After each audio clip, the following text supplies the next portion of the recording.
Assalamualaikum warahmatullahi wabarakatuh. Salam sejahtera bagi kita semuanya. Perkenalkan, nama saya Aryan Setiawan. Saya adalah mahasiswa dari Kabupaten Rokan Hulu, angkatan 14 kelas B. Nama saya Aryan Setiawan dan pada saat ini saya akan menjawab pertanyaan yang diberikan dari dosen pengampu yaitu Profesor Dr. Teddy Chandra SEMM. Baik, yang pertama yaitu manajemen keuangan. Apa itu pemahaman tentang manajemen keuangan? Manajemen keuangan adalah kegiatan usaha sebagai bentuk tanggung jawab untuk memperoleh dan menggunakan dana perusahaan dalam mencapai tujuan dengan cara yang efektif. Pada intinya, manajemen keuangan adalah segala kegiatan perusahaan terkait cara menggunakan, memperoleh, dan mengelola dana perusahaan dalam mencapai tujuan dan target tertentu. Kemudian prinsip manajemen. Prinsip manajemen yang pertama yaitu ada yang pertama, kehati-hatian atau prudence. Keputusan didasarkan pada informasi yang akurat dengan mempertimbangkan kemungkinan resikonya. Maka prinsip manajemen kehati-hatian ini sangat penting dalam perusahaan. Kemudian ada kemandirian atau autonomi. Tujuan manajemen keuangan adalah agar dapat membuat keputusan tanpa ada campur tangan di luar masalah perusahaan. Kemudian ada pengembalian yang memadai atau adequate return, keputusan investasi berdasarkan tujuan perusahaan dalam mengembalikan dana yang memadai. Kemudian yaitu likuiditas atau liquidity yang cukup untuk memenuhi kewajiban finansial perusahaan. Baik, selanjutnya prinsip manajemen yaitu efisiensi atau pengoptimalan penggunaan modal keuangan perusahaan.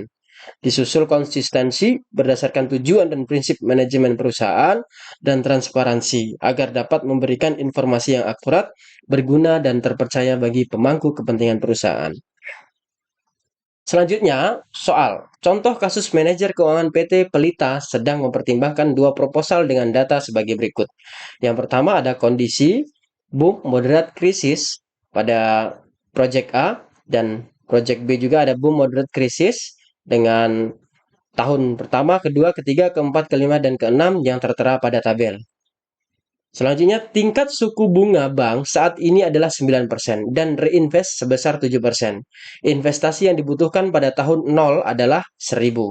Saudara diminta bantuan untuk menganalisa kelayakan dari kedua proyek di atas dengan hitung return dan risk dari kedua proyek serta kemungkinan terjadi kerugian. Lakukan analisis kelayakan dengan menggunakan metode sebagai berikut. Yang pertama payback period, kedua payback period discounted, ketiga net present value, internal rate of return atau IRR, dan modify internal rate of return. Jelaskan saran dan beri argumentasi saudara atas pilihan tersebut. Baik, sekarang proyek A. Proyek A pada tabel di atas dijelaskan ada 20%, 60, 20, CF, PV 9%, payback, pay discontinue, VAR, dan standar NPV. Untuk NPV ada 386,90 dan IRR 19,50% dan MIRR 14,30%. Disusul PV 9% juga kosong, ada payback 3 tahun 8 bulan 18 hari. Kemudian pay discontinue pada proyek A ini 4 tahun 8 bulan 26 hari.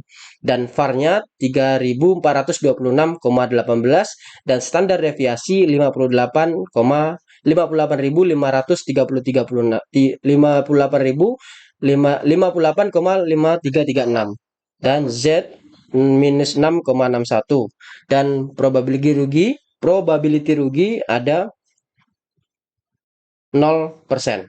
Baik, selanjutnya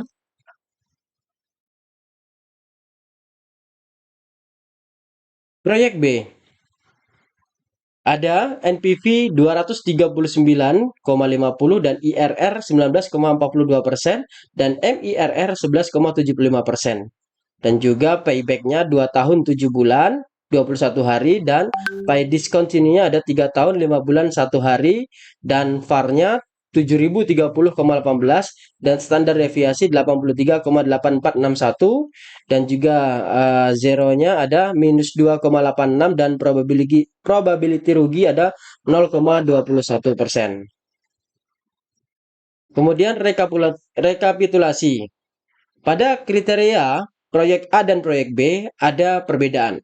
untuk payback 3 tahun 8 bulan 18 hari untuk proyek A, dan proyek B 2 tahun 7 bulan 21 hari. Artinya lebih cepat proyek B. Kemudian pay discontinue ada 4 tahun 8 bulan 26 hari, dan proyek B 3 tahun 5 bulan 1 hari. Tetap masih cepat proyek B, yaitu 3 tahun 5 bulan 1 hari. Disusul NPV 386 dan proyek B 239, ada IRR 19,50% dan 19,42% untuk proyek B, dan MIRR untuk proyek A 14,30% dan 11,75% untuk proyek B, dan probability rugi yaitu sebesar 0% untuk proyek A dan 0,21% untuk proyek B.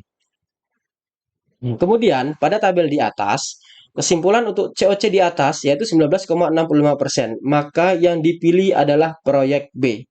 Nah, proyek B adalah saat ini menjadi ya pilihan yang tepat karena perbandingan dari tabel di atas. Kemudian, untuk 0,0% proyek A lebih bagus. Namun, untuk 5% proyek A juga lebih bagus. Untuk 10% proyek A lebih bagus. Untuk 15% proyek A lebih bagus. Untuk 20% proyek B lebih bagus. Untuk 25% proyek B lebih bagus. Baik, pada kurva kita saksikan bersama bahwasanya kurva untuk NPV A itu lebih tinggi dan NPV B lebih di bawah dari NPV A. Kesimpulan argumen dan saran. Dilihat dari payback, proyek B lebih kecil, semakin cepat semakin bagus dari proyek A. Maka payback yang baik itu proyek B. Yang lebih bagus proyek B karena payback discontinue lebih kecil, semakin cepat semakin bagus. Pada NPV proyek A lebih baik daripada proyek B karena NPV proyek A lebih besar. NPV menunjukkan laba. Yang lebih bagus proyek A karena IRR proyek A lebih besar. Yang lebih bagus proyek A karena MIRR proyek A lebih besar. Yang lebih bagus proyek A karena probability rugi lebih kecil. Sekian dari saya. Penutup konsep nilai waktu uang dilakukan dengan cara membawa seluruh nilai pendapatan dan pengeluaran proyek di masa yang akan datang kembali ke saat sekarang. Untuk itu kita harus memiliki asumsi akan suatu tingkat suku bunga tertentu yang melebihi tingkat inflasi sebagai suatu beban kesempatan.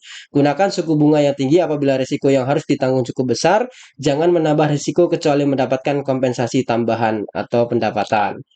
Terima kasih, sekian dari saya. Assalamualaikum warahmatullahi wabarakatuh. Salam sejahtera, semoga sehat selalu.